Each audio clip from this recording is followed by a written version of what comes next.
We're here today with Bob Ralph, May 19th, 2025, in Denton, Texas, and we're going to talk about his life of photography from beginning until current days. Thank you for doing this, Bob. Thanks for having me. All right. So, Bob, let's start in the beginning. How did photography first come into your life? Growing up, my parents always subscribed to Life and Look and National Geographic, and I never learned to read until I was 13. So for me to get a story, I would look at the pictures. And I would either make the story up in my mind to some degree, whatever the pictures left gaps, I'd fill them in my mind, and that's how I became interested in. Very first experience with photographs was with those magazines, which I still love today. I miss them. And you didn't read until you were 13, and Right. what was driving that? Oh, I was severely dyslexic, and I Okay. still am. Okay. But at 13, I found a professional, my mother did, who had a dyslexic daughter, and he had developed this whole series of treatments, long-term treatments, to teach them how to read, teach you how to read, how to comprehend, working on your memory, that kind of thing. And so with his help, Dr. Young, with his help, I was able to really learn to read and comprehend very well at that point.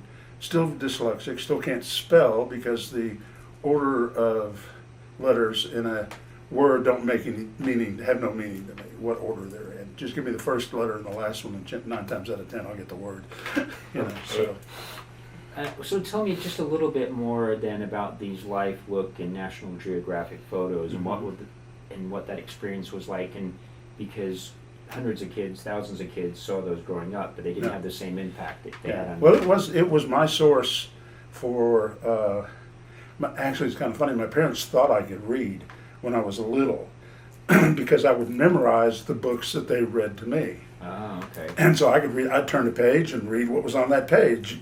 Ah, So they thought I was special, and I was, but not in the way they thought. So. Those magazines, I just spent a lot of time where kids without that challenge would be reading books, got it. and I would be looking through. I would have, under the bed, I'd have magazines and Look and Life and and National Geographic under the bed, and so those are the things I pulled out under the covers with the flashlight and looked through the magazines and would just make up the stories I could, in my own mind. So I love doing it. Miss doing it today, actually, Right on. which is one of the reasons I ended up doing what I'm doing. But we'll get to that. Okay, so Bob, you started, with Life, Look, and National Geographic. And I think later on you discovered Playboy. No, So tell as me. every 13 or 14-year-old boy does. We lived in a very conservative town. Richardson was where I grew up, and you couldn't buy those kind of magazines. They were not in the magazine rack. They were behind the counter. And so we discovered that in Plano, which was about a 45-minute bicycle ride, there was a guy that would sell those kind of magazines. So every once in a while we'd get on our bikes and ride to Plano to score our, monthly magazine. And aside from the fascination of a, adolescent with seeing a naked body, I love the cartoons, and I tried to read some of the articles, but I wasn't very good at it. So I honestly can't say I just bought them for the articles because I couldn't read. I really couldn't read them very well, and but I didn't like the images. They seemed plastic. And of course now we know that the amount of airbrushing and treatment that they did and fixing up, they really were. They were more like mannequins than people. I didn't get a feel for any kind of personality, any insight into the person. And it was just sort of flat with me. They weren't, they were, to a 13, 14-year-old boy, it's like, whoa, but there wasn't, that was about it. It's like, oh, okay, kind of thing. And so, and that came to, I think that influenced me in later years, With the portraits, yeah. with the portraits and stuff. So the next sort of milestone for you, or developmental thing in your photography career, was the Burning Bush Coffee House. So tell me a little bit about how that came about. Yeah. And first tell me about Burning Bush, how it came about, and then Okay. how you wound up becoming sort of documenting it with camera. Yeah. Richardson at the time was a distant suburb of Dallas. Now it's all one, but there wasn't anything for young people to do, and a lot of times, if you wanted to go listen to music or go to a coffee house or go do something, you had to go to Dallas, and we lost quite a few friends on 75 in car accidents and stuff. And we were sitting around church one day. We had a real strong youth group, the Presbyterian Church, led by Dick Miller. And we thought, well, you know what we ought to do this summer? We should open a coffee house right here in the church, and we can have people come and folk sing and poets, and and just have every Saturday night we'll have this coffee house. So we went to the church elders, and they weren't sure about that. They okay, maybe, but there has to be an adult. Got to have an adult present at all times. So they gave us $300 for the summer. Mm. So we were all sitting around planning the coffee house. And Mike Odom said, how many young people, high school kids, do you think we're going to get to go to church on Saturday night? And it ranges from, the estimates in the group range from 0 to 0. Maybe us. So I thought, okay, we got to do something different. We got to do something different. So Bob Reams said, I know of an empty house, an old farmhouse, just sitting on a piece of land, right over here, right in the middle of downtown Richardson, by the railroad tracks, right across the street from a lumberyard. Wasn't anything around it. So we went and looked at it, and it was amazing. A tree had fallen through the porch. It was totally dead. The roof was bad. It was totally derelict, and we thought it was perfect. So we said we're going to rent the house and fix it up this summer. Now we had to figure out who owned the house. So we went to one of the kids' moms was on the city council. She told us how to do a search to find out who owned it. We turned out it was some people in Houston. So we got on the phone and called these people in Houston, and they said, "Oh, what church are you with?" We said, First Presbyterian Church, Richardson. She said, "My family's been going to that church for years and years and years. Of course, I'll tell you what, we'll rent it to you. You're going to fix it up? Yeah, just for the coffee house, for the summer." "Oh, okay." Well, and they hadn't seen it in years. They didn't know the tree had fallen and knocked the porch out. And so they said, "Yeah, we'll rent it to you for taxes," which was $35 a month. Now we had $300, so we were flush. We were looking good. So that began the remodel of that old farmhouse, 2-story farmhouse. And we ended up completely replumbing it, rewiring it, knocking a wall out, putting in a beam, completely fixing the porch, all for $300. Because everybody in the community got behind it. Mm. So we go to the hardware store, paint mistakes. They got a gallon of oops, right? Mm. So they would give us the gallon of oops. We'd go and paint the girls' bathroom oops, whatever we could get our hands on. So we spent the $300 Okay. for the most part. There was a beam that when we took this wall out, because we wanted to make a big room with a stage, when we took the wall out, there was a beam that was going to cost us $800, $900 or something like that. And we went over to the lumberyard and said, what can you do for us? Because we had to build it. One of the kids' dads was a carpenter, and he told us what wood we needed to make this beam to support the roof.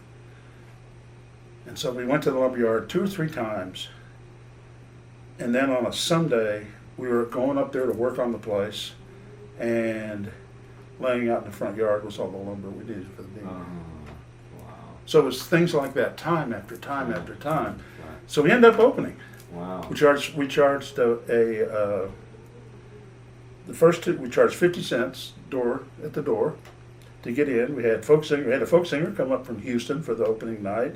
A couple of poets, some dramatic readings. Odom and I did a dramatic reading of Edward Albee's Zoo Story, it was that kind of thing, and it was fun. We just, Dayglow painted, and we used big wire spools that the city had laying around that they let us have for tables and stuff like that. So it was just one thing after. Well, I ended up getting a hold of an Instamatic, Kodak Instamatic, cartridge film, and I started documenting all the work that was going on and what was being done, and that was my first foray into photography. Was taking pictures of the different work that was going on, highlights, critical moments, that kind of thing. So I ended up with an entire scrapbook of, photographs, old-timey photographs, of all the kids, all the work that was getting done.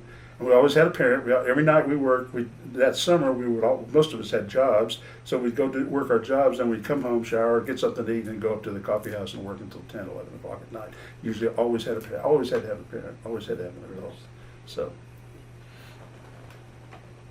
So, one follow-up question then, Bob. So all those kids, first of all, it sounds amazing, but all those kids were having the same experience, but you were the one that grabbed a camera and started documenting it. Because I was lazy. I didn't want to lift all the heavy stuff, and I hate painting.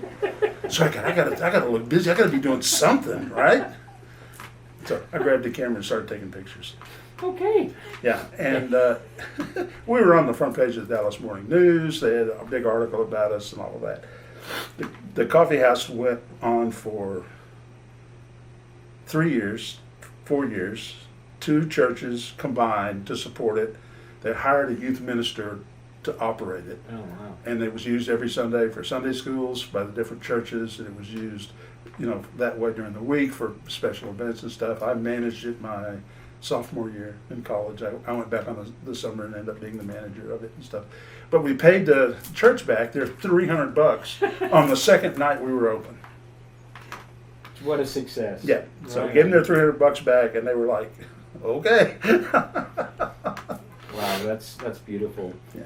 So I think the next kind of milestone step in your photography career was you were at UNT, Mm-hmm. journalism and photography, and you bought a 1972 Canon F1. Is that correct? Yeah, it was. I went to UN. I wanted to go to Trinity University. I wanted to study under Paul Baker, who was the Dallas Theater Center director for the Dallas Theater Center, who taught there, and I wanted to. And I had visions of going into seminary. Okay. At the time, and after I graduated high school, I discovered that there were no scholarships for C students. And my parents didn't make the kind of money that it takes to go to a private university. Mm-hmm. But UNT had just opened a brand new theater, and I thought, oh, sounds good to me, and a brand new dorm and everything. So I came up to UNT in 69 and 70. Then in 71, 72, I bought my first professional quotes around it camera, a Canon F1, and it was a pro camera, and one lens, and started taking pictures. Took a journalism course, and which gave me access to a darkroom, and it was like I was hooked. That was it. That was it for me. Once I got into the darkroom, that was for me, and even to this day, photography is about taking a picture is about capturing something so that I can get it into post-production and create an image out of it. So for me, the most fun, although I love doing photographing, but the most fun is when I get it into the computer and do the editing. To me, that's the magic. And I would obsess over darkroom, just get any access to the darkroom. So I took every photography course I could, and then when I ran out of photography courses at UNT, I started working for the newspaper, and then I worked for the school itself, just freelancing. Hey, we got something, we need you over here, take pictures, whatever. And so I would just do that because it gave me access to the darkroom. And for people that now are all digital and don't know some of that background, that experience, can you explain just a little bit about the darkroom experience where you've taken the photo, and now, and again, when you're taking photo on film, you don't immediately see the image. Yeah, you don't see anything. And So you have the film, and now you're putting it in. So talk about that So process. it's a discovery, and that was part of the thing that I loved. I loved processing the film, and then putting together contact sheets, which I will have the modern correlation to that here, but putting together contact sheets and then studying each image through a loop and deciding what image I wanted to print, and then the magic of it coming up in the developer, and just seeing it was just never got old. It was, you know, it was just something that I loved the whole time. And then I understand that sometimes the image would come up, and then you'd say, "Okay, I want to make this darker." Oh yeah, yeah. There was one year, and I'm sure we'll talk about it down the road. When I went to Santa Fe, and I got an image, and then I had been reading about hand coloring photographs, and I wanted to do a hand color project, and so I had this one image, and I spent literally 2 weeks in the darkroom over a Christmas break, working on that image to get it right get it with the right amount of exposure so that you could see it, but it didn't interfere with the color. I used Conte crayons to color it and then sealed it. But I literally spent 2 weeks listening to Natalie Merchant's Tiger Lily over and over and over again in the darkroom. And my kids would come bang on the door and go, "Are you alive?" So, but I just love the darkroom. So, Bob, tell me about your sort of discovery of Edward Weston and Ansel Adams and Imogen Cunningham.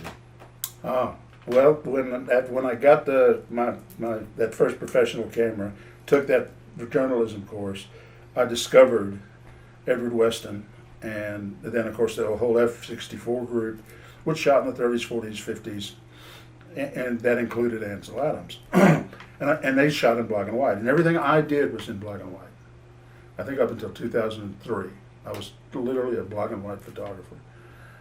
And their images, to me, just blew me away. And so I really, really studied them. I got every book I could find on Weston. He wrote 2 volumes of day books, and I bought those and read them cover to cover. Looked at the images. He told the stories about what was going on.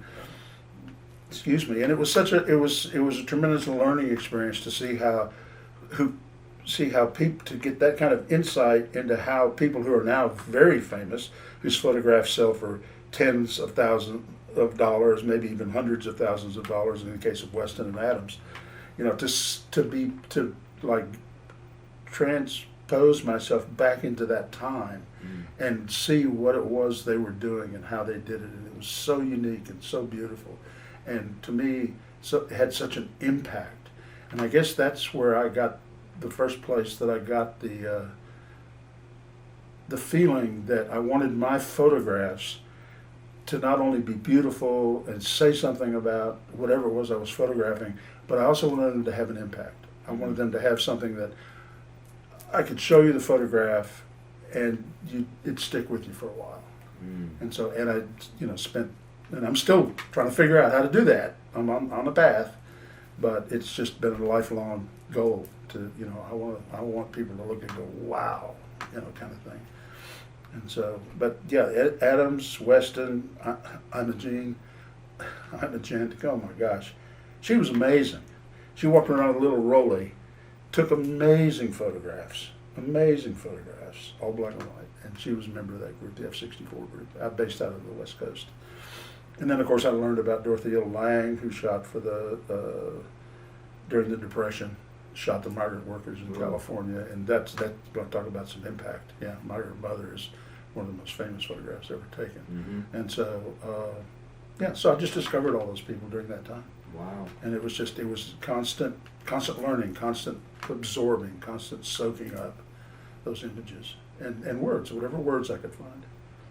And then another significant influence in those days was the movie Blow Up. Tell me about that. Yeah, it was a movie about a photographer. And it was like, oh, that's you know, I'm in, right? Let's do it. And it was in black and white. And so many of the scenes in Blow Up were standalone images that you could have stopped that film almost anywhere and have an amazing photograph. And the same thing happened with The Last Picture Show. It's in black and white, it's a good story, beautiful film, beautifully directed, beautifully shot. Same thing. Let it run, close your eyes, stop it. There's a picture you'd hang on the wall any day, you know. And so that I sort of learned that was possible, and actually I used it later, and many years later, in a shoot where I couldn't use stills. I had to video, but all I wanted were stills. So I did the same thing, shot video, and you know how many years that was. 40 years later from that experience, I ended up doing the same thing. So, yeah. And then was that around the same time you got the Yashica Oh 24G yeah. medium Well, format? my first wife and I split, and we divided up our possessions. And at the time, the possessions might have been worth $100. I don't remember, you know. But the one thing that we had that was worth a lot of money was that Canon F1, and I had a darkroom, and so we had to figure out a way to split it. And there was no question in my mind. You take the camera, I'm keeping the darkroom, because that's my happy place. And so she took the camera, I kept the darkroom, and then I needed a camera. Because you know you can only go over old negatives so many times, and you go, okay, I need to shoot something new. I want to shoot, and so the Yashica made a little twin lens reflex camera that was a Yashica Mat 124G, and it was a 2 1/4 by 2 1/4. It was the big negative, big square negative, and it was cheap. Might have been $140 or something. Where that F2 was at those days was $300, $400, $500. So I thought I'll get one of those. No interchangeable lenses, no, just taking pictures, right? And so that's where that one came in, and I found out how much I loved doing 2 1/4 film because it was bigger and more resolution and all of that. So yeah, that was from the Canon F1. Some people would say it was a step down. For me, it was just feeding that darkroom, keep taking pictures and feed that darkroom. Didn't matter what I was shooting on.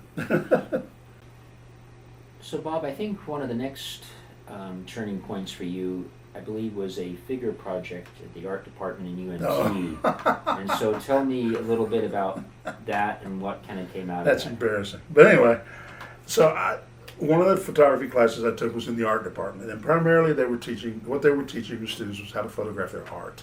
It really wasn't there was some, photographing things other than art.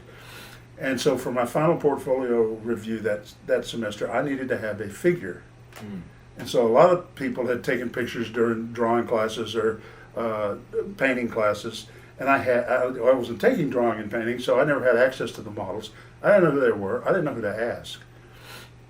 But somebody told me that there were modeling places down on Harry Hines in Dallas that you could go and hire a model, and they would do figure work, implied nudes or nudes, and that's what I wanted for my portfolio. So my wife, Lynn, was my wife then, we jumped in the car and we drove down to Harry Hines with a pocket full of money to find one of these modeling places. And I think I even called. I said, y'all, to explain what I was doing, I was working on a project. I need, do you have people that will, and they said, yes, sir. I had full of ideas. I'm driving down there and I'm thinking, this is going to be cool. It's going to be like a real studio with lights and backdrops and professional models. This is going to be so exciting. So we get there, and we should have known. We should have known. So we get there, and it's kind of sleazy looking. And we, okay, well, maybe they got an amazing studio in the back. So Linda says, I'll wait out here. Oh, I think they even have two of the models come up, and I got to pick the model that I wanted to work with. And so I don't really care. I just need figure work. I need some implieds, some bodyscape kind of thing. I had images in my head that I wanted to include in the portfolio. So we go in the back, opens a door, and I'm thinking, oh, here we go. Finally, I'm in a real studio. This is going to be amazing. It's a room about a third the size of this one with a mattress on the floor. And that's it. And maybe a fluorescent light in the ceiling. Ah. And that's it. I guess today they call them massage parlors. I don't know. But I was like, oh. oh. It's like, I'm so naive and stupid. I can't believe Okay, now I know what this is. It's like, when I paid my money, I got my camera. Let's shoot. so I set some things up. We did some shots, and then I said, okay, I think I got it. Thank you very much. She goes, is that all you want? I said, yeah, I'm working on a project for school. She laughed. She goes, okay. And we left. And all the way home, Lynn's looking at me like, you're an idiot. I can't believe you're an idiot. But you got your photograph. I got my photograph and I got my portfolio and I got a C. I'm real fond of C's. They follow me around. I like them. I'm good So with C's. good. Well, you survived that, and you learned. I did, and now I don't drive down Harry Hines without busting out laughing. So tell me about, as we're going through another transition, after Image and Amon Carter. Oh, That comes into your story. I fell in love with, as I said, I fell in love with Edward Weston and Ansel Adams and Imogen Cunningham, Dorothea Lange, all these great, Alfred Stieglitz, all these amazing photographers from the 30s, 40s, 50s, 60s even. And I found out that there was a gallery in Dallas that was a photographic gallery. Mm. And so it's like, oh, gotta go. So hopped in the car, drove down, and for the first time I got to see real, in-person Edward Weston's, Ansel Adams, Imogen Cunningham. So I became a pest down there. Any time I was going to Dallas or needed to go to Dallas or wanted to go to Dallas, I would go, after Image was always a stop, and I would go and look at the photographs. And I could kick myself today because I had a chance to buy an original Edward Weston, and we're talking 1971, 72 time frame, for about $350. And it wasn't one of his more famous ones, but it was an important part of his catalog. And I didn't have $350. Nobody had $350. I didn't know anybody that had $350 back in those days. But anyway, so I got to, but it was, I mean, they were just there. They were just hanging on the wall. Amon Carter was the same thing. They have an amazing photography collection. And so those two places became my go-to place. Dallas, it was always after Image. And anytime I was in Fort Worth, you hit the Kimball and then spend the rest of the afternoon at Amon Carter, seeing what's on the walls. And it was so amazing to see those things for real. You see them in a book, and you think, oh man, this probably is like, giant. It's going to be amazing. And you go in and see it, and it's a 5x7. Mm. And it's, in the case of Adams, hundreds of thousands of dollars for many of his images. Moonrise over Sonora and, all of that stuff. So it was an education for me. It was just, and fun. It was, I just loved seeing the originals. And it also let me shift, because reprints in books aren't always true to the tone of a photograph. Okay, tell me more about that. Okay, well, a lot of the work that Adams was definitely, his stuff reproduces almost exactly. Okay, now there's still a difference.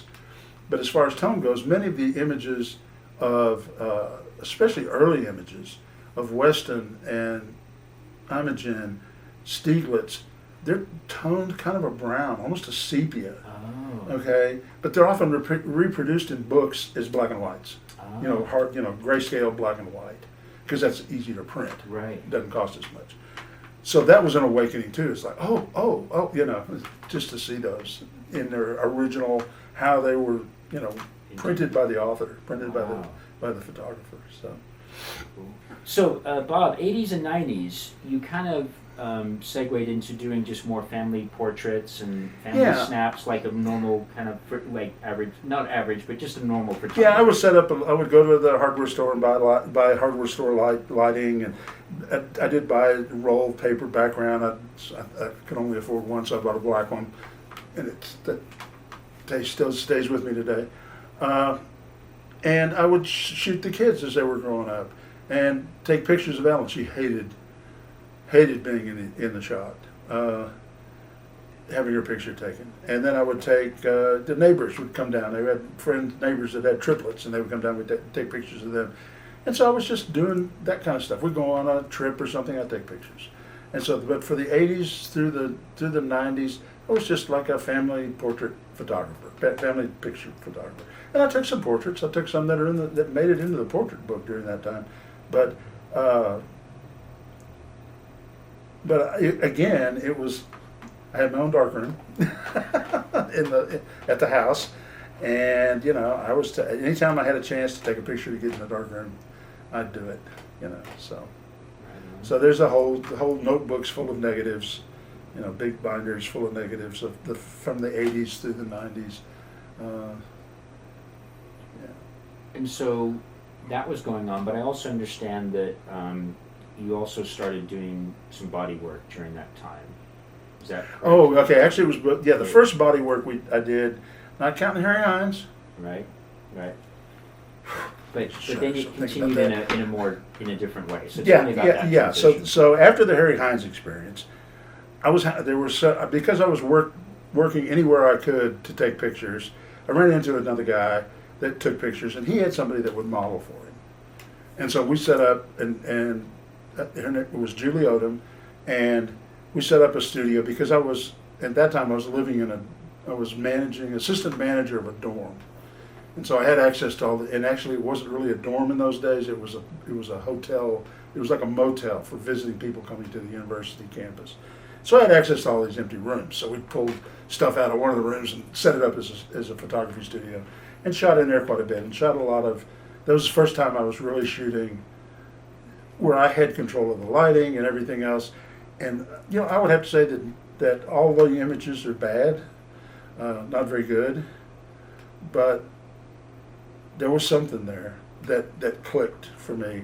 And it was maybe because I got to know the model, that I was getting feelings back from the pictures, that there was beginnings of an impact in some of those images, early images, and I was beginning to experiment with different lighting and different shadow and that kind of thing. And so it was a rocky beginning as far as finished product goes, but it was a good experience. I mean, it was a lot of fun. So that was the beginning of those. And what was there more to that question? Well, yeah. Then I think that I think you went through a divorce, and I think your wife. Oh, Yes. When Ellen and I got married in the mid '80s, I was traveling quite a bit, and those images for work, and those images were in a tub. We combined households. We moved into, and she had a 4-year-old daughter, who's my oldest daughter now. But we combined all our stuff, and we moved into this house. And all my negatives were in big binders out in the garage, and in tubs, Tupperware tubs, big tubs. And so one day when I was out of town, unbeknownst to me, she got worried that the negatives out there, probably Texas heat and all that, might not be the best for them, so she was going to bring them in the house. So she brought them in the house, and she started looking through them. Well, I had created one binder of figure work, implied, nude, that kind of thing, with most of the stuff in it, okay? And she thought, well, he's married, doesn't need this anymore. She threw it away. And it was like, okay, I understand. I'm not happy, but I understand. So, it was like, they're gone. What are you going to do, right? Move on. Yeah. Move on. Yeah. And so, being the lazy person that I am, I hadn't quite moved all of the images into that one binder. Okay. There were still images on the end of rolls. There were some images of some friends and that was the other thing, that during that time frame when we were shooting in the dorm room, during that time frame, I started shooting friends, people that I did know. Okay, making portraits, doing implieds, doing bodyscaping, that kind of thing. And so some of those survived the purge. And so, a few, not many. A few special ones survived. Yeah, but what I was trying to do was collect these contact sheets of all the images to try to figure out, was I progressing? Was I not progressing? Was I, am I getting stale? Am I going down the wrong path? Is this just exploitive? Is it, what's going on? And so that was the reason I moved everything of that genre into that one into that one binder, which made it easier for Ellen. And because again, you were looking for the impact. Yeah. Okay. And so, Bob, we've talked about the fact that one of the neat things about your personal story is it's also sort of a documentary of the progress of photography and camera technology. So tell me about your 1983 Mamiya C330. Oh, dear friend, in fact, my son is named after him, was a photographer, also loved, but mostly landscape. He traveled a lot and worked all over the world. He worked for a oil well logging company. And he purchased for himself a Hasselblad, which is about the best camera you could buy in those days. And he had a Mamiya C330, which looked like my twin lens Yashica, but it was interchangeable lenses and it was on stereo. It was amazing, professional camera. And a lot of wedding photographers used it back in those days. And he gave it to me. Mm. So I retired the Yashica 124G and started using the Mamiya. And I'm still working with 2.25 by 2.25 negatives. And that was an amazing camera, and I loved it. I still have it to this day. I can't bring myself to sell it. So I took a lot of portraits with it, a lot of family shots, neighbors, that kind of thing during the 80s and the 90s with that camera. So, yeah. Well, another development milestone was you actually took a sort of intentional photography trip to Santa Fe. Yeah. And kind of reignited a passion. So tell me about that. Yeah, don't tell Ellen that was the purpose of the trip. It was our 10th anniversary. Okay, And so we on your both- 10th anniversary. On my 10th anniversary, we wanted to go someplace special, and so I loved photographers that had photographed the Southwest. Adams being, of course, the big one, and to a certain extent Edward Weston too. And so I thought, let's go to Albuquerque, Santa Fe, and we'll stay there for a week and just explore and have fun. And she thought it was great. So we did. Got on a plane, flew to Albuquerque, rented a car, drove up to Santa Fe, stayed in one of the old world hotels. From gives you like a 30s European type feeling, to it, spiced with Hispanic, overtones, and it was a beautiful room, lace curtains. There was a porcelain angel on the wall with desert wildflowers around it, and that became an amazing image with her feet up on the iron bedstead like this with that behind in the background. That was the picture actually that I spent 2 weeks working on. That was one I hand colored. She still has it to this day. And so we went, and I started photographing. For the first time, she didn't run away when I pointed the camera at her. And we took some beautiful portraits of her there, and then we, went to the pueblos and went and watched the weavers and did did the whole Santa Fe Taos thing. Drove all over the place, and I was photographing the whole time, taking pictures, and it sort of resparked my, and so and it was all black and white. Everything was black and white. So, but I kind of got, this is yeah. And in those days, the kids were a lot older, didn't require as much attention, that kind of thing. So I felt like that rekindled my desire to start seriously photographing again and trying to progress, trying to improve. So that trip was instrumental. And also a little bit of a shift away from the portraits to more landscapes. Yeah, I did landscapes, but I shot a lot of portraits of Ellen on that trip. And a little bit similar, you spent some time in Ireland on business. And yeah, that was the late 90s. And tell me a little bit about your photography there. I was assigned there to work with a company named Boston Scientific. They were developing, in those days, the different kinds of stents that they use for heart, in the heart and arteries.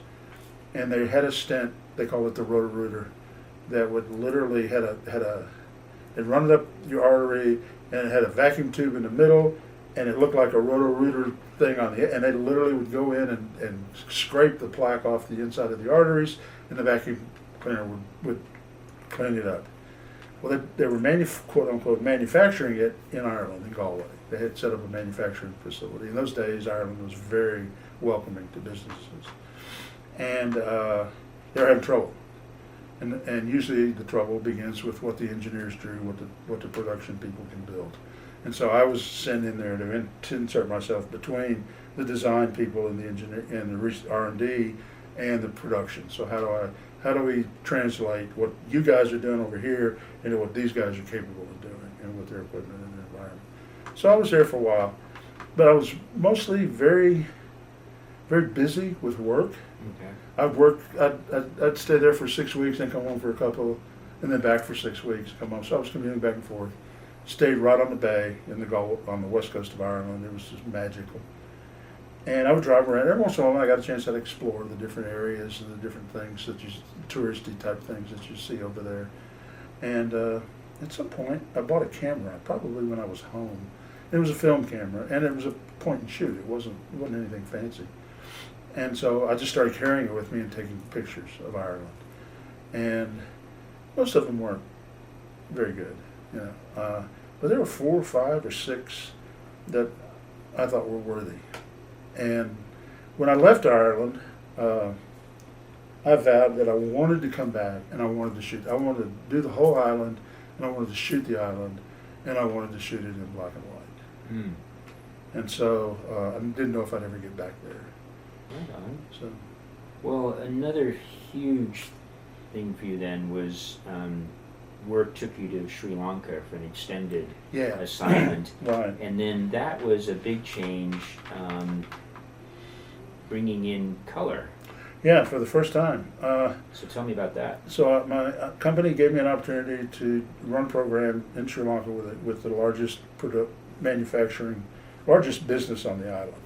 And Sri Lanka is a little island on the southern tip of India, and it has about 19 million people. In those days, it had about 19 million people. It was in the middle of a civil war with Tamils, and but they wanted me to take a team of 4 or 5 people over there for a couple of years, maybe 18 months to 24 months, to work with this company and help them. There were some changes coming in the marketplace, and they needed to be able to survive. They were worried they couldn't. And so we went in and worked with them. So I'm living on a tropical island, 7 degrees north of the equator, and everything's in color. You know, it's all it's color. Everything is color. And the Sri Lankan people are just beautifully, the way they dress, it's just color everywhere. So I bought a little digital camera for the first time. It might have been a 6 megapixel camera. I don't remember. It wasn't very much. And I just took it everywhere and just made all kinds of pictures, and pictures of the people that were special to me, people that I'd gotten to know, people that were like family, to landscapes, flowers, anything you can think of. I just shot everything, and I shot it all in color. And we print it in these little black folders that have the clear sleeves, you know, you put in. So I'd print them in A4 or whatever. Yeah, A4 I think is the European measurement. Mm-hmm. A4 paper, and put them in there. And I ended up with about 6 or 8 of these, 50 sheets a piece, 50 images a piece, things, photographs. And I was just fascinated, became fascinated by color. And really, and of course, documenting someplace like Sri Lanka, you're not doing it justice if you don't document it, if you don't use color. I took some black and whites. There were some black and white images from that time frame that were definitely, I saw them as black and white. So I'm looking at that's a black and white image, full of contrast, lights and darks, and lots of grays in between. So, but most of the time it was color. So that was a change for me. So, big change to go digital, big change to go color. Then I guess the parallel question then is, and this was the early days of digital, of course. Mm-hmm. Very early 2002. Was there any software or anything that you could do? Well, Lightroom existed. Photoshop was there. Okay. I started to got a copy of Photoshop, and very quickly realized I wasn't smart enough to do Photoshop. So then I got a copy of Lightroom and discovered, oh, I understand this. Okay. And so I started using Lightroom at that time to do minimal processing on the images, Okay. you know.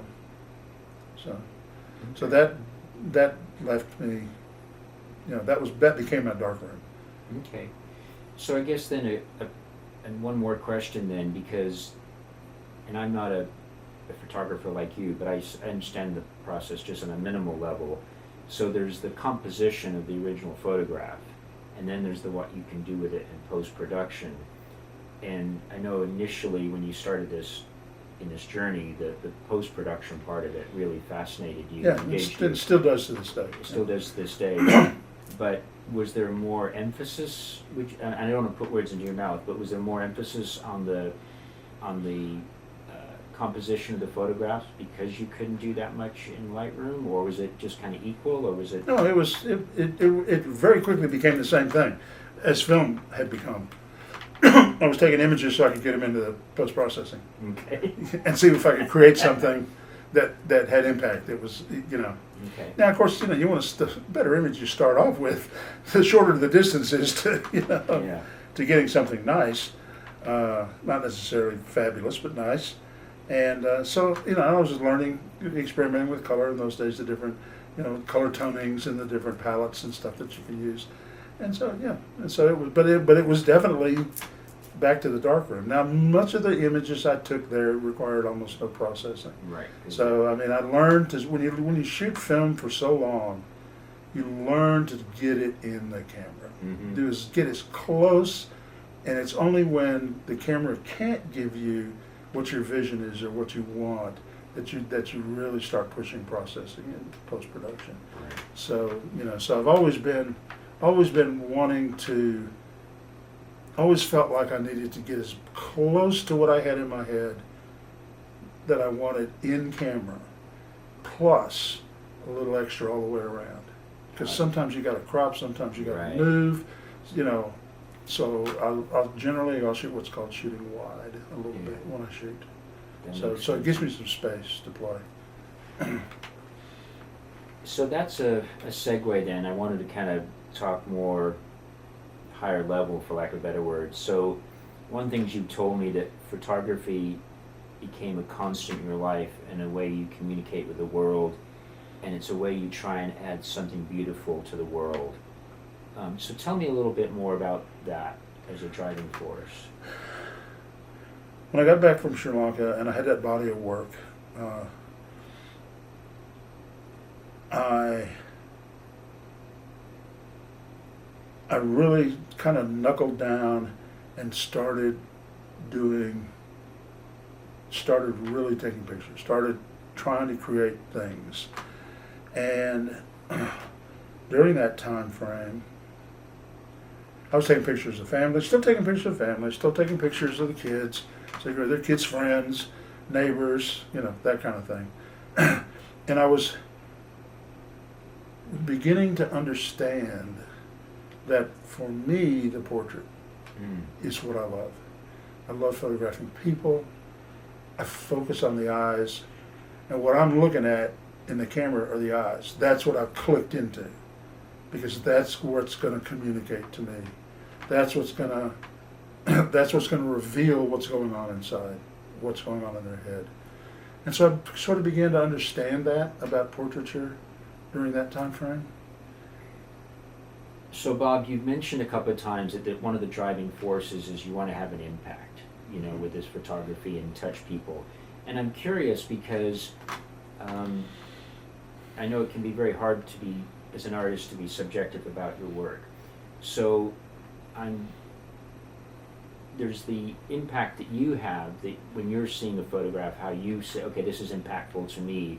And then how does it work for you then judging how do you take into account how other people are impacted by it or how they respond to it? Tell me about this goal of having an impact. And I think I would imagine, I'm not trying to put words in your mouth, I imagine it's going to start with you and saying, yes, this photograph is moving me. And then how do you assess or how do you process how it how other people respond to it and how it's having an impact. Tell me about that. As I said, again, for the umpteenth restart time, I got serious in photography again and started doing more and more pictures of people. And I realized and not so much, I mean, some what are called environmental portraits, people in their space or in a space, whenever that was interesting to me, when I could do that. And I've done quite a bit of that actually. But most of the time I really liked working in a studio. And so I wanted a studio. Because I didn't need a darkroom anymore. Because now I've abandoned film virtually completely because it was so much fun. And I'm again lazy. I don't have to stand up. I can sit in a chair. I can just move a mouse. I don't have to go back and forth. I don't have stinky chemicals all over me. I can't get rid of for a week. So I sort of, abandoned the darkroom, but realized that I really wanted to be able to control the light. That I wanted to paint with the light, what I saw. And I'm not sure what the question is, to be honest with you. What did you ask? It's okay. No, but this is all part of the of the journey. Okay. So it was more. I was kind of wanting to explore. One of your primary driving goals is to have an impact with your photographs. Yeah. And there's the part where I would imagine you're looking at a photograph, because I take photographs for fun, and some of them like, oh, this resonates. I use the term resonate, like I like this one.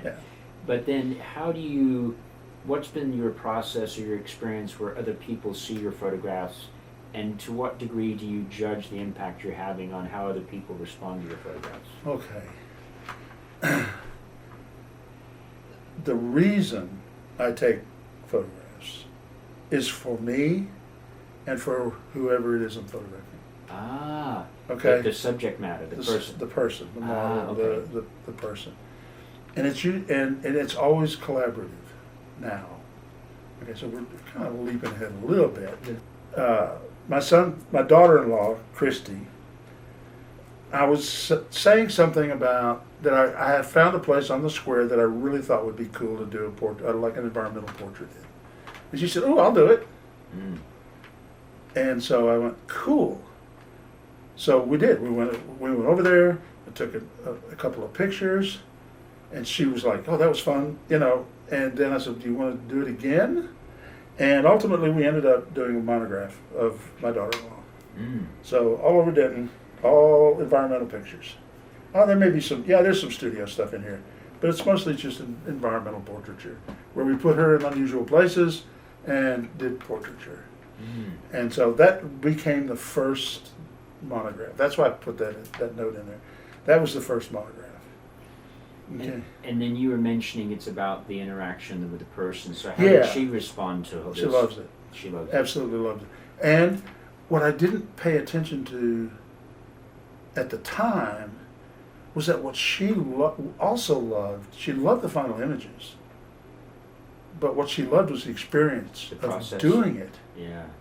And that didn't register with me till later, how important that was. So that was the first. She loved them, and that's all I need. I don't need likes. I don't need, I post stuff because people always want me to post it, but that's not why I'm doing it.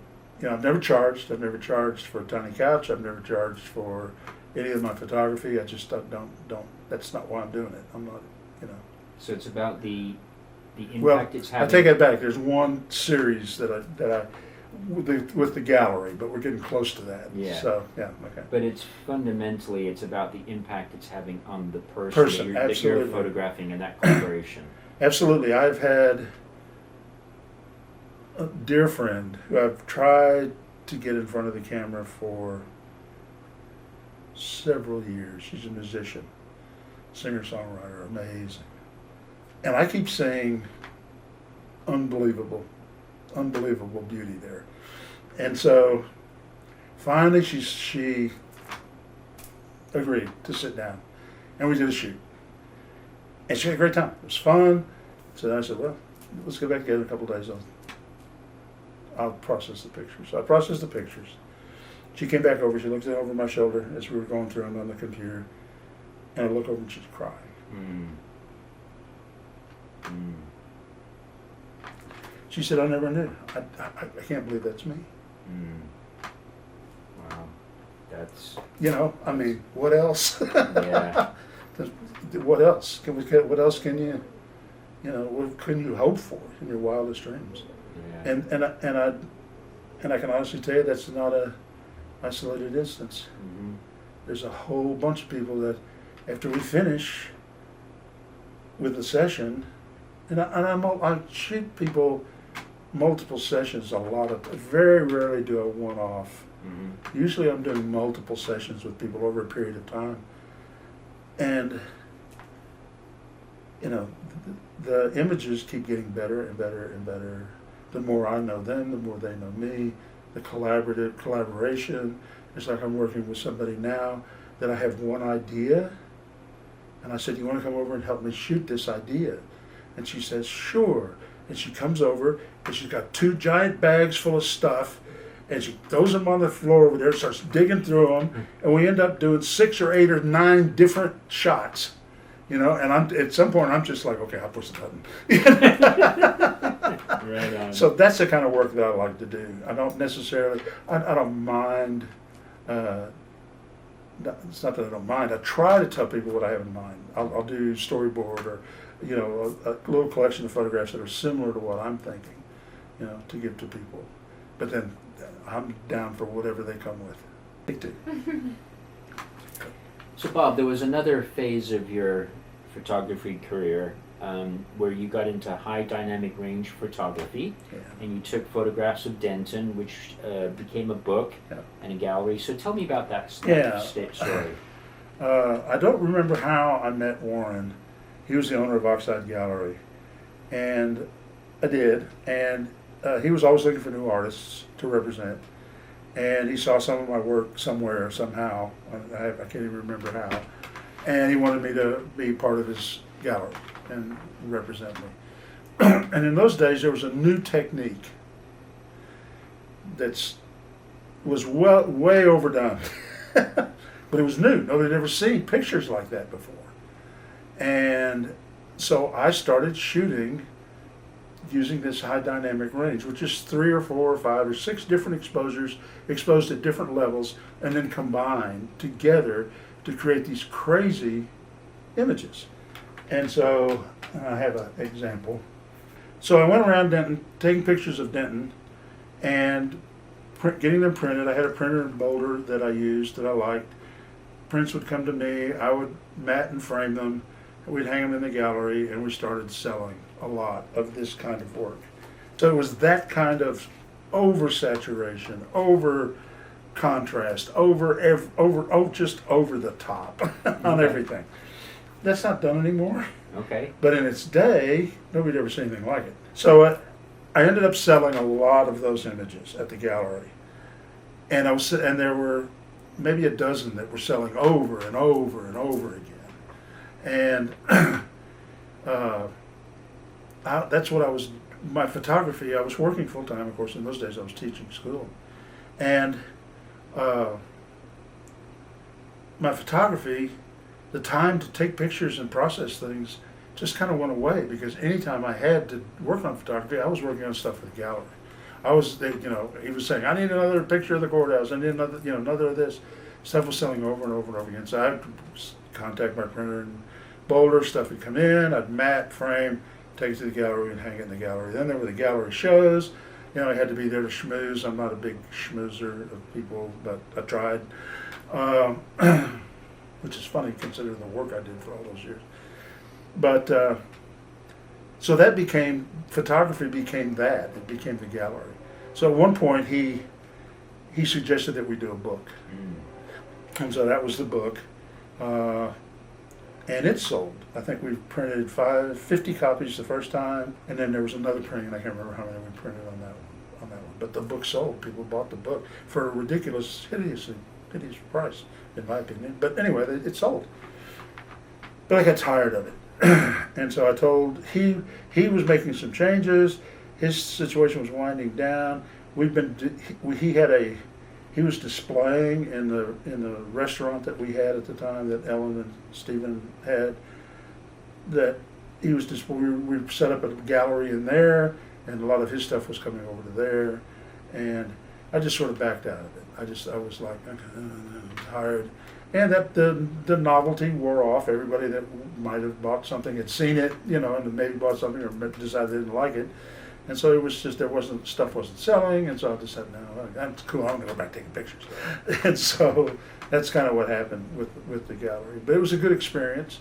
I never made any money at it. I mean the stuff sold, but when your gallery takes 40%, and by the time you put your time, you might have been making 30 cents an hour, for the effort that was put into it, if you're lucky. Was the post-production part of that, with merging all that, was that interesting to you initially, though? It was initially. Initially, it was like, wow, I've never seen anything like this, Yeah. kind of thing. I think those softwares that did this have been banned. Oh, There's now another version okay. banned by professional photographers. Oh, okay. There's versions of HDR and Lightroom and Photoshop and all the major softwares, post-production softwares, but it's much more tame. Okay. The idea is just to bring up the dynamic range a little bit, Okay. to give you just a little more depth, a little more feeling of depth, and so it's much more controlled now. But I can still spot one. Even some people that are really good at using it, I can look at a HDR image the image that's been done with HDR and go, yeah, it's HDR. I can see that. So, Bob, a really significant transition now is when you became one of the owners of Banter here in Denton, and how that. So tell us about Banter, what that was, and then that will lead into another change in your photography career. So first, just tell us all about that. My ownership in Banter was a sweat equity. When Stephen and Ellen decided they wanted to buy it, Ellen and I were no longer married at the time, and when she and her partner Stephen decided when they found out it was for sale. And what is Oh, Banter. It was a bistro. A bistro, okay. Yeah, sold beer and wine, sandwiches, and they had a little stage up by the front door, and they would do open mics, and musicians would come in and play. And so they asked me to help them with the due diligence, so we'd look at because that's what I did for a living, at those days. Look at the numbers, look at the place, figure out what it was, and then we had to put together a 5-year plan, and it worked beautifully. We were in year 4. We'd met all our goals. Every penny went back into the place to upgrade it. We kept bringing it up. New chairs, new tables, new lighting, moved the stage to the back, put in a real sound system, first class sound, one of the best ones in Denton at the time. And, so that became, and then Mackenzie Smith, his band, whose name I can't remember, if I don't know why, but anyway, I can't, decided they'd been traveling internationally for years and years. Close to remembering the name. Anyway, they decided they wanted to get off the road, and they had pockets full of money, and they wanted to invest in Denton because they were all from here. It was a Denton band, and so he came to us. He was friends with a chef down in Dallas, and came to us and wanted to know if we wanted to sell it. And Stephen was working full time. I was working full time. Ellen was there 17 hours a day.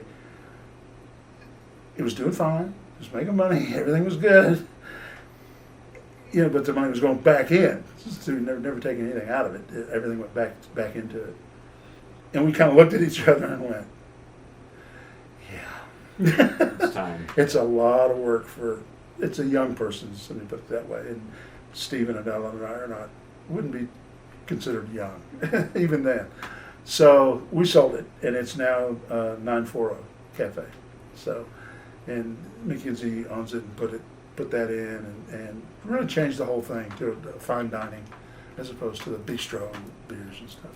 So for you though, I understand that you were really focused on the music. Yeah, my contribution was that I would book the acts. We would do usually 3 or 4 nights of music. So, and we had an open mic that was probably the best in Dallas. It was considered the best in Dallas, Fort Worth area. And Ellen was like the mom to everybody there. She was, a lot of them called her mom. And she looked after everybody, took care of everybody, made sure everything was good. And So I did that, and then I also ran the board. I also ran front of house sound for the bands and stuff, because I loved doing the recording and the thing. And I recorded hundreds of hours, thousands of hours of open mics. And year 5, there were some updates we wanted to do. We were getting ready to do before we sold it. One was to start selling hard liquor, which meant a complete reconstruction of the bar, and the other was to put in video. And that was, I had been looking forward to that to day one. I wanted to video the performances, whether it was an open mic, that was just getting started, or an amazing band that already had a great reputation. I wanted to start doing video because I was recording the audio already off the board, and so I wanted to start doing video. But of course, that we didn't get to do that. So Bob, so you had 4 years of musicians, and you started taking photographs of the acts when they were on stage. Right. Yeah. So tell me about that. Yeah, I didn't have a. I think the only camera I had at the time was that little point and shoot from Sri Lanka. Well, what about the Canon G10? That was a G10. Okay, yeah. Yeah, okay. so it was after the Sri Lanka camera. Yeah, I bought a G10. I was going to buy a real camera, and I read an article about the photojournalists that were in Iraq. Traditionally, when you look at pictures of National Geographic or photojournalists, a picture of a photojournalist, he's got cameras hanging all over him. Okay. Well, they had quit doing that in Iraq because Canon had come out with literally a point and shoot with a zoom lens called a G10, and for what they were doing, which was publication work, it was giving them as good as they could put it in their blouse, their shirt pocket, and not have to carry all that gear. So a lot of them were like using it, and I read several articles about how it had become popular with photojournalists because it was so capable in that kind of environment. And you can run faster without having to carry all the camera gear too. That was my thought. Yeah. But so I bought one of those, and that's what I did all the gallery work on. Was on that G10. Oh, okay. So all that work, the book, everything was done on a point and shoot. Okay. So which also taught me the lesson: it's not the equipment. Okay. The equipment does nice things, but it's not always the equipment. You can still make amazing images with the simplest of gear. So that's what I had. But Ellen had a Canon 50D, which is more of a semi-pro camera. And so I picked it up and started shooting pictures of the bands at Banter and the people that played. And my images were different than your typical concert photographs. Because in a concert photograph, you got the guy with the guitar and he's leaping and the hair's flying everywhere and the sweat. They're very energetic, very dynamic, lots of movement, lots of stuff. I was taking portraits of the people performing to the point where I ended up giving it a name called Between the Notes. Okay. Like when they weren't singing, when they were thinking feeling about what they'd just done and what was to come. That's the point I wanted to capture them. Wow. And so I started doing that, and I started experimenting with some different abstract type things too. But that was the moment, and so I did that for a long time, and then I ended up buying a 70D, which is essentially the same camera as Ellen had, but it was two versions newer. Did about the same thing. Good video, and but I didn't shoot much video. I mostly was shooting stills of the people that performed, and many of them are important names in Denton to this day. Many of them are still here in Denton. So it was a lot of fun. I enjoyed doing it, and I experimented with some color abstract stuff where I'd like they got the jazz guys, because they got the horns that are reflecting everything and the fancy guitars and stuff, and I would go to take a picture and then I'd change the zoom, and it would do that and make everything explode and go crazy and stuff. So I was playing with that too, in color.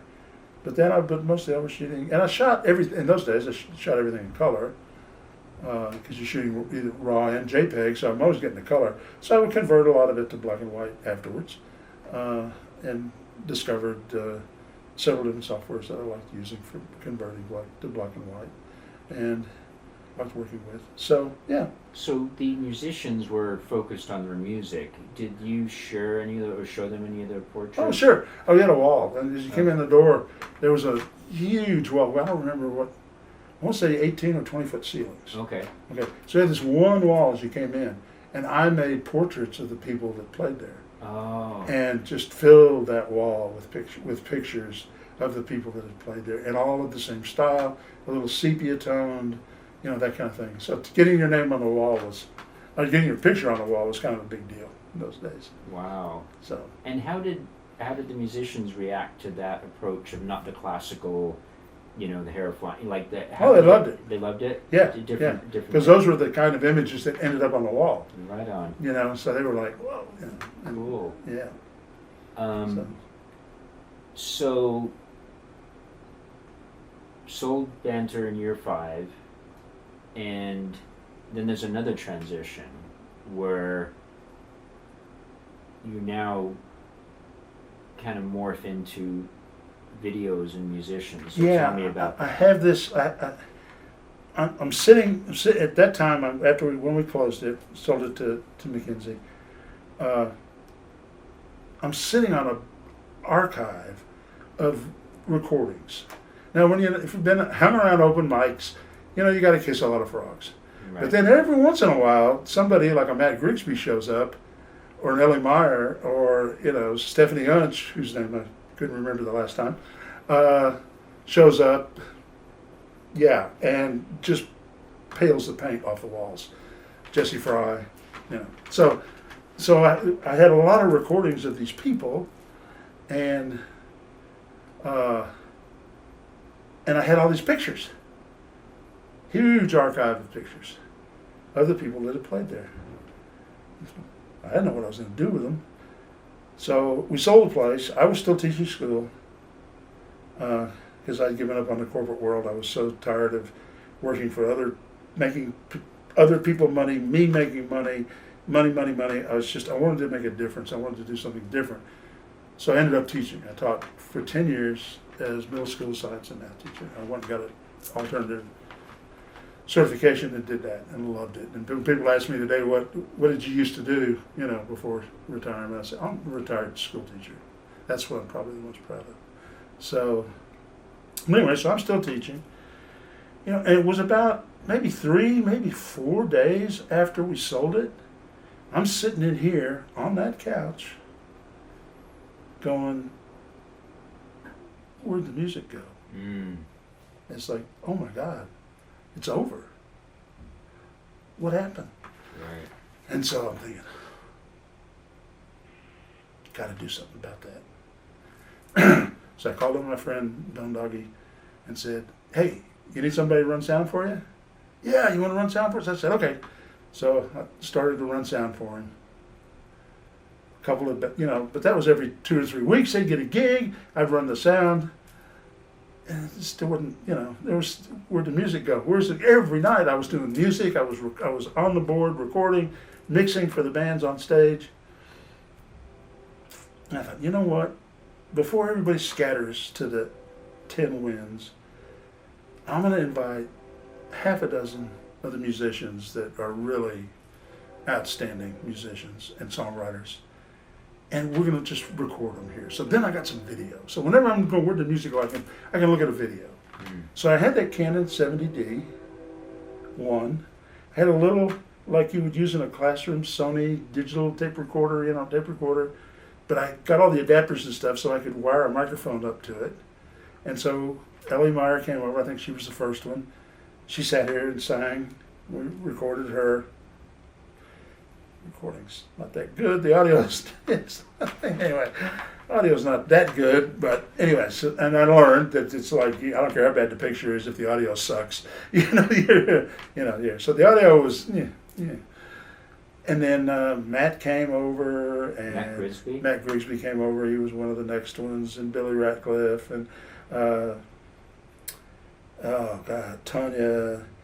I can't remember who the original 6 were, and so. We recorded 6, 8 songs. So I'm just sitting here in a chair playing guitar, got a mic, wired the guitar. How did we do the guitar? I don't even remember how we got the guitar into the recorder, but we did. We figured I had enough cables or whatever. But it was pretty lame. And so then I started replacing things. I started upgrading the recorders. I started upgrading the mics. I bought another 70D camera, so now I got 2 camera shots. I got stuff just started growing. And that summer that I started with the 6 musicians, I think we ended up recording almost 35 musicians. And all of a sudden it became a big deal. And today we have 500 music videos recorded, over 130, somewhere 140 artists, Denton artists represented. And but both the city library and the UNT library have archived all of the recordings. So, but in the early days, I needed a place to put them. You know, would I open it? Did I take a website? What am I going to do? Just I'd heard about YouTube, so I thought, oh, I'll put them on YouTube. You know, I'll start a YouTube channel and put them on YouTube. I'll never look at it. I don't really care. You know, it's like, but I'm just gonna. That's would be a place I can dump them. And if Matt wants to see his video, I say, go. Here's where it is. You can go see it anytime you want. And so, I set up a YouTube channel, and started just as we recorded. As I'd finished editing the audios and the video and stuff, we put it on. I just put it on YouTube. Just started dropping them onto YouTube, song by song. You know, and so that's how we recorded. We recorded one song, and then live. No overdubs. We recorded until we got it right. The record was Mr. Tall's 16 takes on one song. Okay. I finally had to take him out walking around the building, get him to sit down and do it again. Then he did it perfectly. But, you know, and then the longest number of songs has got to be Ed Mackey. No. He came in, sat down, started playing, was going to do 8 songs. And then I said, do you know? 42 songs later, Oh my gosh. this poor guy's about half dead. In one recording, in one session. One session. Oh my gosh. So he played my entire soundtrack of my life. Oh my And goodness. so, That's awesome. yeah, so we had some great times, some great things. What was going on back then was that young musicians, the choices they had for doing video were very bad cell phone videos. Or you could spend $2, $3, $4, $5, $12, $18,000 on a real production music video. Okay, but there wasn't anything in between a bad cell phone video, because the cell phone videos were terrible back then, and that. So that was the niche that Tiny Couch fell into. Now Tiny Couch became the name of the production studio and of the YouTube, and that came about because one of the very first videos I did before there was even a Tiny Couch was I had 2 friends came over. They wanted me to take a video with that little G10 camera, terrible video, even worse audio, but they were going to start playing together, and they wanted me to video them playing together so they could learn each other's parts, and we'll see the hands, see what's going on, kind of get a feel for it. They thought it'd be a good idea to learn when they're, you know. And so I said, sure, come on over. Well, they both sat on the couch. Well, Stephanie is not a tiny girl. And there wasn't a whole lot of room on that couch for 2 women and 2 guitars. And they kept bitching, this tiny couch, I don't fit on this tiny couch. I don't fit on this tiny couch. So finally we got them up and they sat over here where they had more room, but that tiny couch thing kept rattling around in my head. And then of course NPR was doing Tiny Desk Concert at the time. And I thought, oh, I'm going to be Tiny Couch. So that's how Tiny Couch came to be, Tiny Couch Productions. And who designed the Tiny Couch logo? Alexandra or Alex Teara. So Bob, you started making these music videos for local musicians, kind of as this, you know, because there was such an abrupt, one day you were in this music world and then there was, you know, then it sort of disappeared. And you were mentioning that back then for musicians, they had, you know, choice of a bad cell phone video or hyper expensive music video. So I know it was rewarding for you, but I also understand, I think that then these musicians, you were putting them on your YouTube channel, but then they were able to then take it to other club owners. Absolutely, right? that they were using. That's what they were for. Was for marketing. They reached out to someplace they wanted to play. They could include a link to their video, so they could get a, you know, so that whoever was doing the hiring or booking could take a look at them for their kind of music. So. And this is something that we touched on through this journey, but I think it's worth diving into just for a minute, in that there are companies that will make these videos for musicians, but you were insistent on never making a dime on this. No, This is right, your, exactly. another one way you were giving back to the That's the way I was community. giving back, yeah. So just elaborate on it a little bit. Okay, on yeah, that. one of the things that we wanted to do in our 5-year plan was to start paying Okay. musicians, but because up to that point, we never had the money to. We Okay. couldn't do it. And so I felt sort of guilty that we sold out at year 4 and never paid anybody for a show. It might have been 1 or 2 shows that that we Yeah. paid for, but not we just didn't have the money at that point. So that was that was also included in the 5-year plan. So when I started doing this, when I realized it was blowing up, people were coming. I was recording 3-4 nights a week, and so I thought, well, this is this is my way of paying them back for all for the 4 years that they stayed with us, that they got on our stage, they performed, they played, they tried stuff out. This is my payback, my give back to them. So that's how that started. And actually, then that leads to another question. So you invited 6 people to start with, and then did you keep inviting more, or was the word getting out and people coming to you? No, it was just there was a line. Okay. All of a sudden, when the people saw it, there's, hey, look what we did the other night, and it just spread like wildfire. Wow. And I've recorded some. I mean, Matt Grigsby, counting the MP3s I have of him at open mic, I probably have the most complete catalog of everything he's ever written and done. Mm. I think he's come in to record 4 times, 5 times. So then I want to ask you sort of kind of there's a paradox question. So you mentioned to me that in a sense Tiny Couch kind of ran its course Yeah. because now with iPhones Oh, and yeah. the new iPhones, Yeah. they're like cinematic, cameras. And so that sort of Tiny Couch has run its course in one sense, right? Yeah, there's still people that want to. I think probably maybe because of the for the one reason they can use it, they can send it to. It's different than sitting on the couch, and the other is they want to be involved in the archiving. So there's some, making a permanent part of the DEN and the UNT. Yeah. So there's So there's still some interest in it. Well, there's And I mean one of the local icons I know is Danny Gussman or Daniel Gussman. Oh yeah, formerly. Danny's set. And you recently recorded Yeah. him, and he came to you for that. Yeah. Yeah. And so that's it's still going on, and Oh then yeah, people know about it, or they hear about it, and Yeah. then they'll go look at it and go, oh, I want to be a part of that. and tell so- me about the recent project you did with Shane Abel for NPR. Oh yeah, I've done a lot of the NPR stuff for the Tiny Desk. Every year they have a Tiny Desk concert, and you record, and they have rules and everything about it has to be a Tiny Desk in the picture and everything in the video, and then they send it off, and the winner gets whatever the winner gets. But Shane and Bubbles or Coins or Bubble? Coins or Bubble Wrap, his band, asked me to record a session for a song for So they them. could submit. So they could submit to the Tiny Couch. I've done 2 or 3 with Matt, and that kind of Right on. thing. So yeah, Cool. So it's semi-retired. Would that be- yeah. I probably do. I mean, truth is, I probably do maybe 6 a year now. Okay.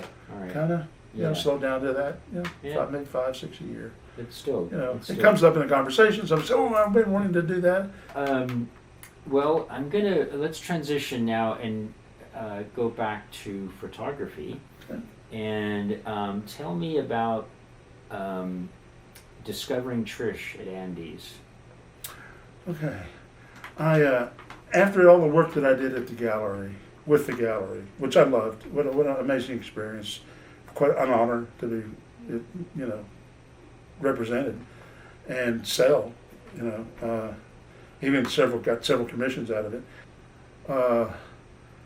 I would just go out and shoot. Now, because of the amount of band pictures, performance pictures that I did at Banter, I had to go out to different places and take pictures if I wanted to continue to do that kind of stuff, and I did. And I was at Andy's on a New Year's Eve, and I'm moving up and down the front of the stage, off to the right, back and forth, taking pictures. My between the notes kind of pictures, more portraity Mhm. type photos, and I'd come around the stage. And I turned to my right and I looked, and there was this woman in profile. She had a pixie haircut. There was something just like, wow. Something about her face or something clicked. And so I kept shooting, and then I found myself back in that same spot, kind of sideways, from the side where she was standing, and I saw her again. Looking over the crowd, I was like, wow, what's going on? And so she just struck me.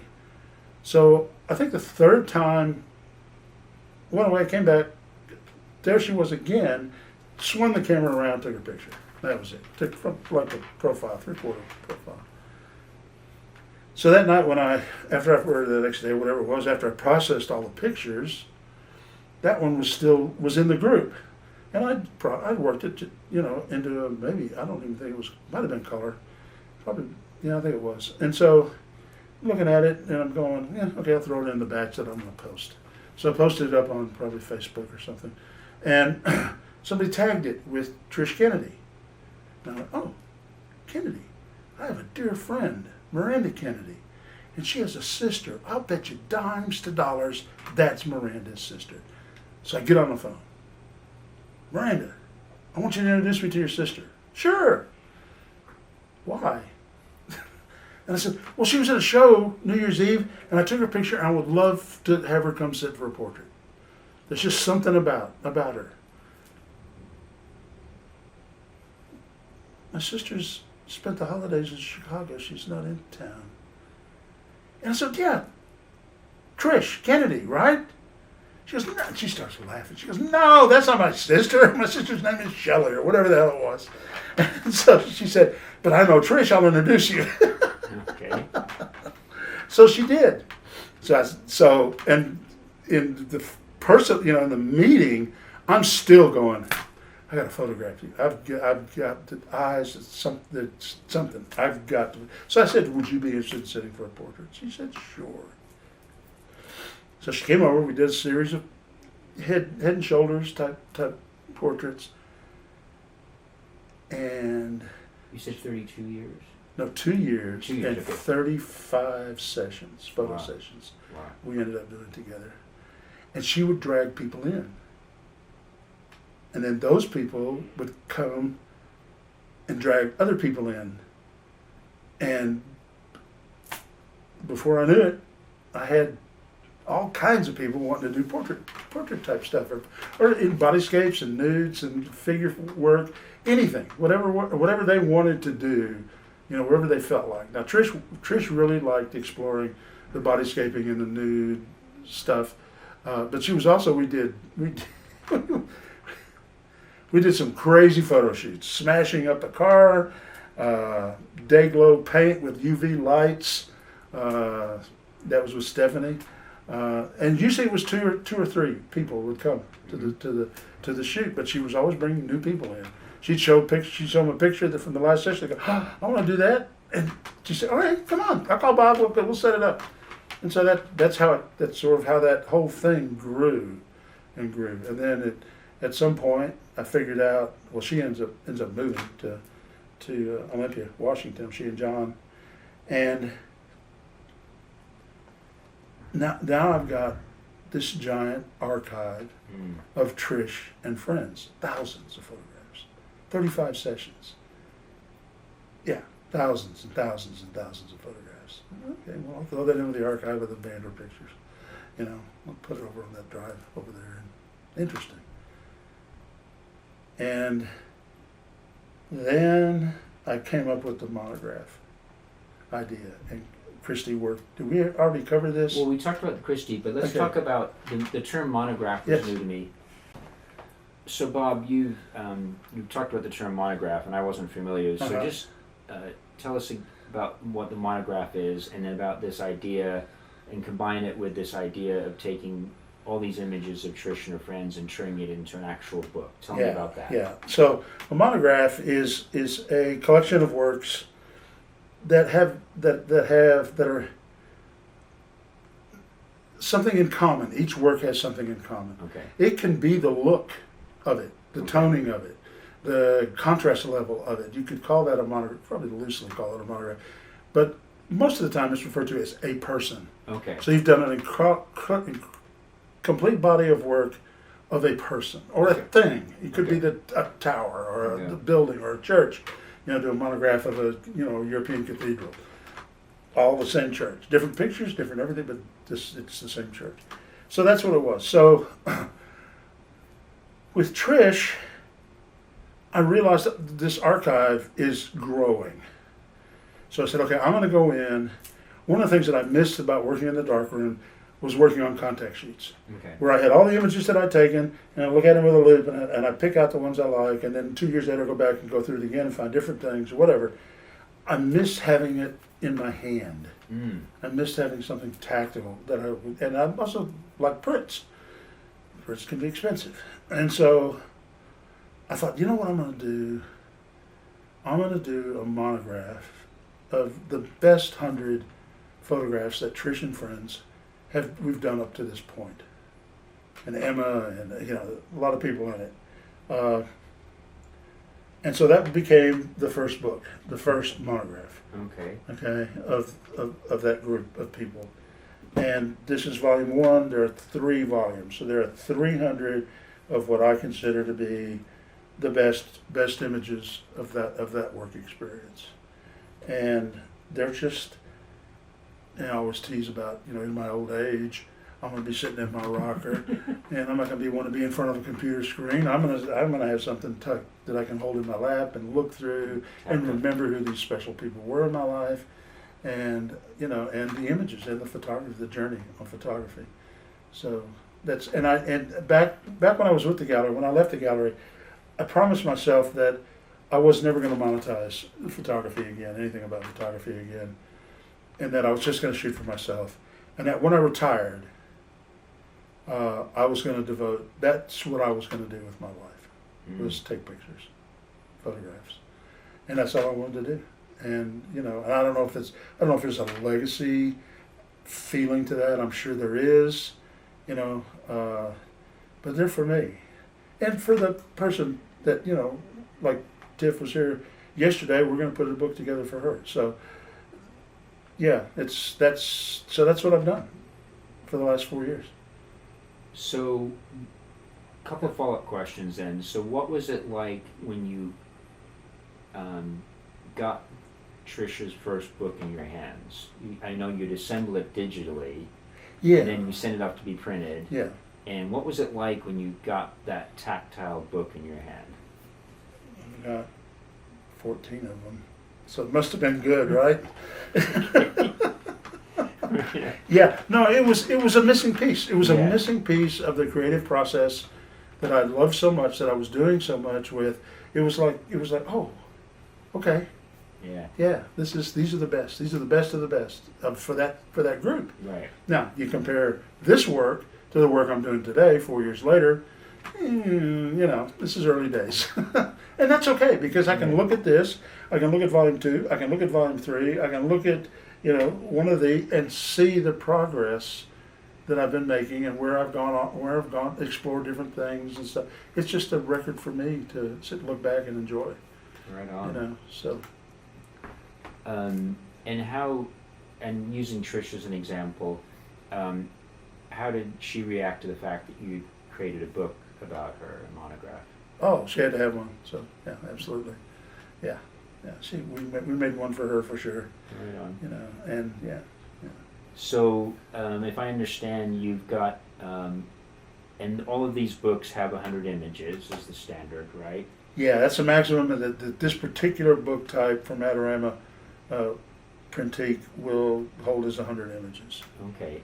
And so you've got one of Ireland, Sri Lanka, Yeah. Jade. Yeah. Now, after doing this, I then went back and looked at all these archives. I had the Sri Lanka archive. I had the Bistro archive. I had all these archives of pictures. So I'm just going to do books. So I started putting them together and doing books.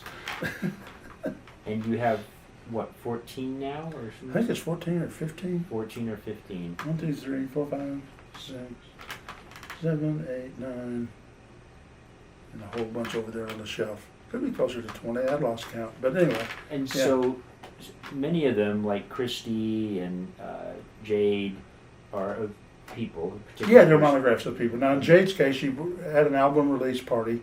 Okay. She was with State Fair Records. And she'd recorded at Tiny Couch a bunch, and they did an album, and she had an album release party at the Granada, and so I knew that the record label was bringing in videographers, they're bringing in still photographers. They're doing the whole bit, the whole Right. thing, and so I just shot stills. Okay, normally I would have done at a show I would have done videography for, but so I just shot stills, and I put together a brag book of that night of all the stills, her performing and stuff, so that when she gets old like me, she can look back on it and go, whoa, And then you've got 2 books with Holly. So tell me a little bit about that.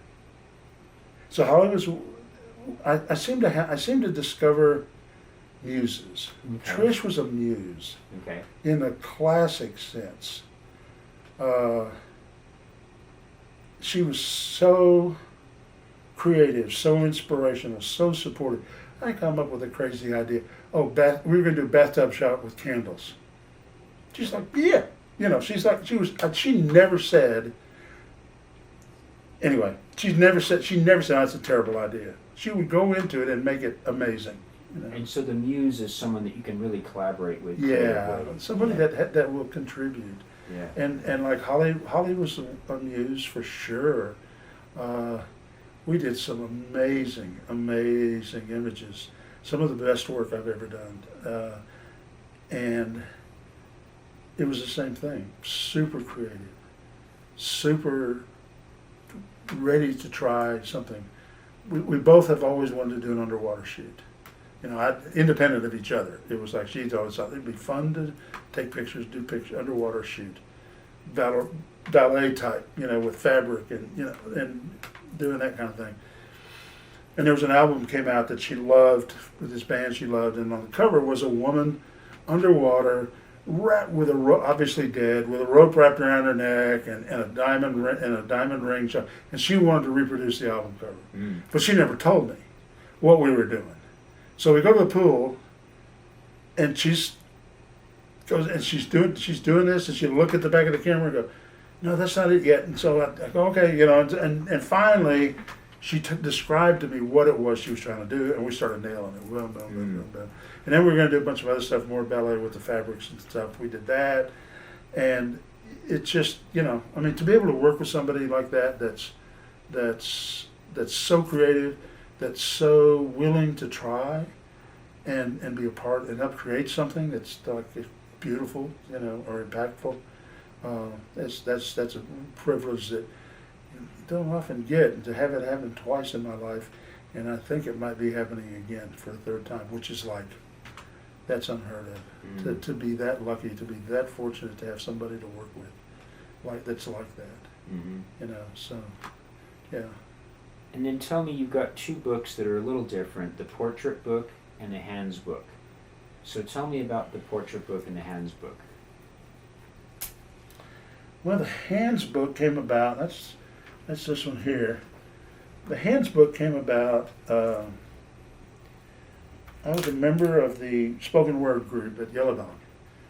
And after every session, every performance of spoken word, Todd, who was leading it, Todd Russell Hall, who was leading it, would teach a class on creative writing. And one night he couldn't stay, or maybe he wasn't even there, and he asked me if I would teach a class. On what? Creative writing? No. Sure, Todd, I'll do it. So I got there and I said, give me, started the classes, I got an idea. Everybody write 3 sentences about hands. It could be any 3 sentences you want. Just write 3 sentences about hands. So everybody did. Turn them in.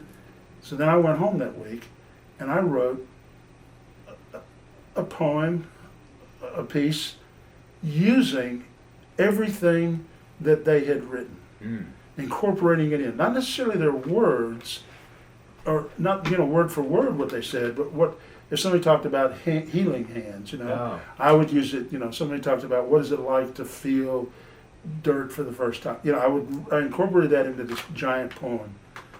And so it was a group what I call a group poem. Mhm. Okay, even though I did, I put it all together, but all the inspiration was coming from the people that were there, and everybody loved it. Everybody thought it was amazing, and actually, John's got a big copy of it on the wall somewhere at Yellow Dog.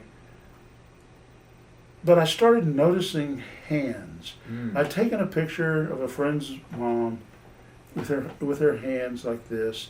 I'd taken a picture of my father-in-law kind of leaning over the cane with his hands on the cane.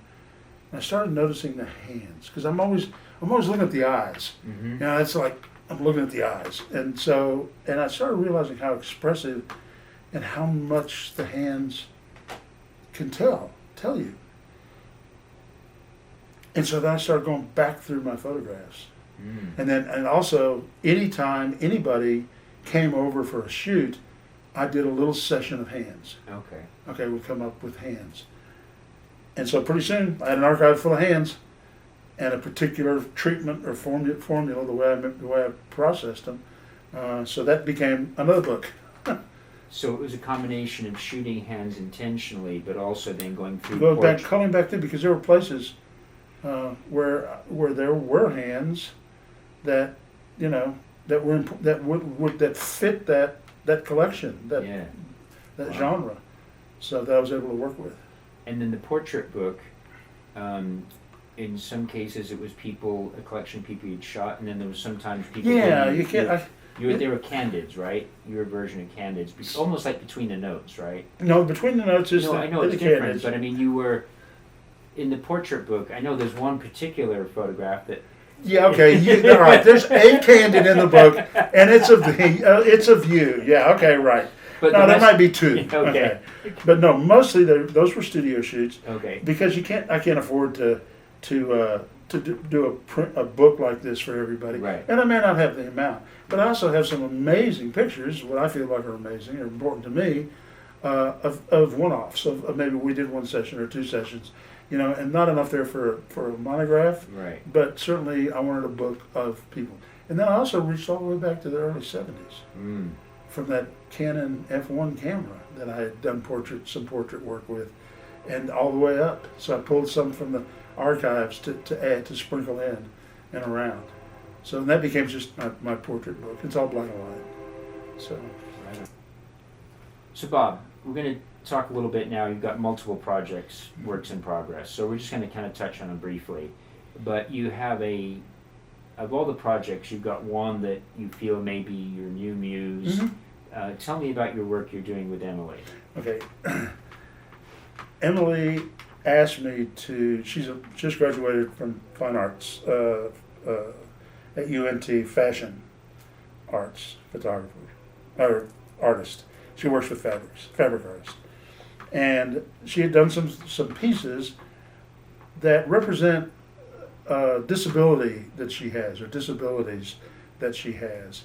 And these fabric pieces represented that to her. She was trying to represent them. And so I said, well, I'm a photographer. I'd love to try it. So, and it's very colorful, which sort of put me back into color again for a while. And so we did, and we shot them. And then she made more, and we shot more. And then she made more, and we shot more. And then she made more, and we shot more. And then she did some presentations, and I went and photographed her doing the presentations, and just started taking lots of pictures of that. Then she turned out that it ultimately became a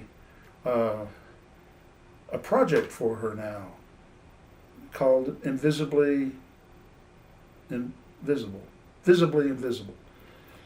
and it's where she's advocating for the rights for disabled people, and specifically in art spaces like museums and stuff. And the same thing John does from Yellow Dog. And so she's put together this fashion show of all these pieces that she's made, writings that she's written about. And I said, this is a book. There's a book. We put your pictures of your fiber arts on the right page. You put the text on the left page, and there's a book. There's absolutely a book here that would be fun to do. So we're collaborating on that right now. And then, of course, along the way, we've done, 10 or 15 sessions, photo sessions. I'm amassing an amazing amount of just portrait type stuff. And so that's book 2. I'm working on that book. In fact, that book's almost done, ready to go to the printer.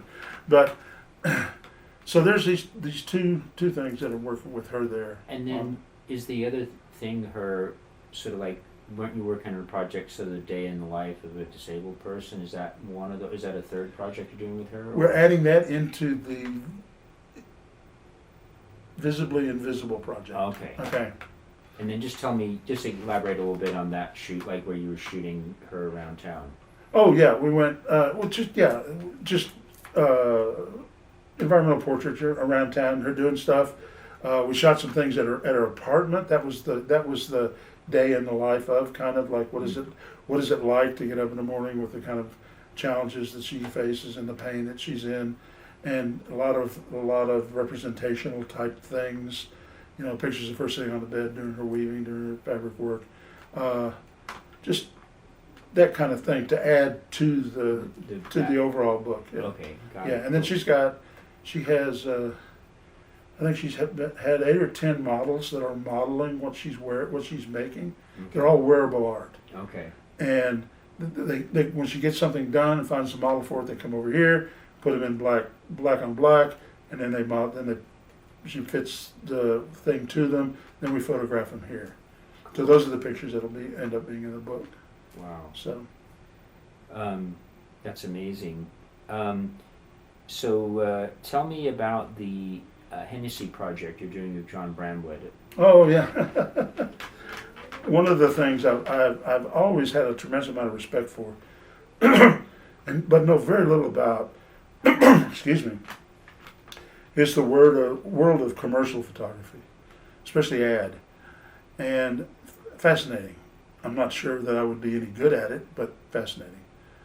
Well, John Bramlett from Yellow Dog got commissioned by Hennessy, which is a 260-year-old, cognac company in France, to do a painting for their 260th anniversary label on one of their bottles. And so he did the painting. And then they said they were going to send a film crew up from Austin to do an interview and take some stills and shoot some B-roll. And John said, well, you don't need to send anybody up from Austin. I got a guy sitting here at the bar drinking Diet Coke. Can do it. So I went, I can't, I'm not. Are you out of your mind? Yeah, I'll do it.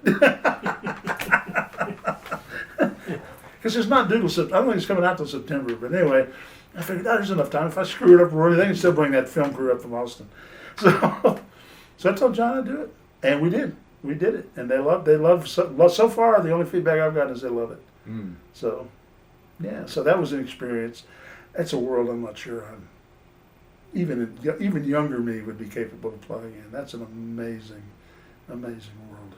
Tell me about Let Me Tell You a Story writings. What's that all about? Oh, well, several years back I wrote down, started it, I guess in the 80s when I started that, when the kids were getting older and coming along.